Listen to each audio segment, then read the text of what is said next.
नमस्कार दोस्तों, कैसे हैं आप सभी। मैं रुचि जैन नवनीति की संस्थापिका नवनीति के यूट्यूब चैनल में आप सभी का स्वागत करती हूँ। आज मैं आप सभी के लिए लेकर आई हूँ एक प्यारी सी लघु कथा जिसका नाम है आहट। इसको लिखा है हमारे अनुराग उपाध्याय जी ने। तो कहानी कुछ इस तरीके से है।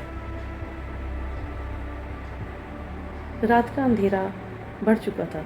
घड़ी ने 12 बजा दिए थे और लेकिन सविता की आंखों में नींद का एक कतरा भी नहीं था। बाहर पत्तों की सरसराहट तेज होने लगी थी, मानो किसी अनजाने डर का संकेत दे रही हो। सविता इधर उधर अपनी करवटें बदल रही थी, लेकिन धीरे धीरे मन में डर बढ़ता जा रहा था। अचानक बाहर जीने से आती हल्की हल्की आहट से वो चौंक उठी। जैसे तैसे खड़ी हुई और हल्के कदमों के साथ बाहर पहुंची।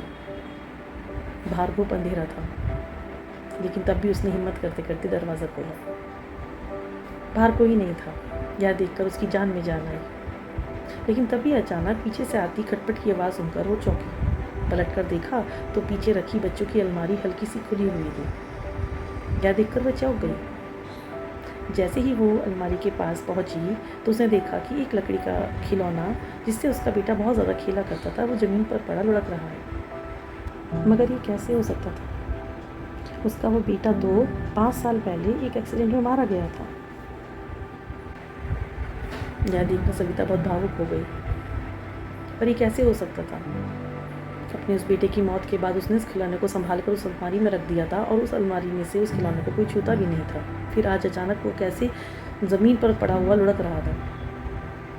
अचानक उसकी आंखों में आंसू मरने लगे और उसने लकड़ी के खिलौने को उठाकर अपने माथे से लगा लिया और उसे चूमते हुए आसमान की ओर देखा। उसके आंसू बता रहे थे कि वो समझ गई थी कि उसका बेटा उसके यहीं आसपास कहीं था, जो उसे कह रहा था कि माँ तुम अकेली नहीं है। अभी कुछ देर पहले तक जो डर उसके ऊपर हावी था, जो पत्तों की सरसराहट उसके डर को बढ़ावा दे रही थी, वो अब प्यार का संकेत बन गई थी। वो बहुत भावुक थी और महसूस कर रही थी कि बेटा तुम गए नहीं, तुम आज भी मेरे पास हो।